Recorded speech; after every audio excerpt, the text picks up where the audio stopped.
En chinois, pour dire qu'on cache quelque chose à vouloir le rendre trop parfait, on dit pas le mieux est l'ennemi du bien, mais dessiner un serpent et lui ajouter des pieds. Hua she tian zu.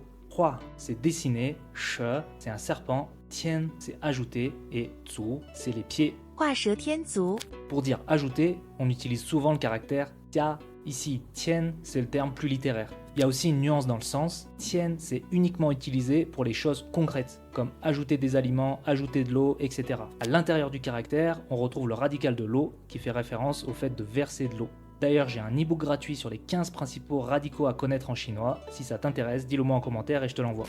C'est un Chengyu qui vient à l'origine d'une légende, donc c'est plusieurs hommes qui se disputent une jarre de vin, et pour décider qui boira la jarre, ils décident de faire un concours, de dessiner le plus rapidement possible un serpent. Il y a un des hommes qui termine le premier, mais qui, vu qu'il a de l'avance, décide de rajouter des pieds à son serpent. Ça lui fait perdre du temps, et il finit par perdre le concours. Donc c'est un Chengyu qui illustre le fait que des fois, à vouloir trop en faire, on obtient le résultat inverse. Ça incite à prendre conscience de savoir à quel moment il faut s'arrêter. Et quelques exemples d'utilisation, donc par exemple on peut dire 这个有点画蛇添足, cela est un peu superflu ou en trop. Il faut faire attention avec celle-là parce que ça peut sonner un peu comme une critique. On peut aussi dire 这样完美不要画蛇添足, comme ça c'est parfait, il ne faut pas en faire trop. 这样完美，不要画蛇添足。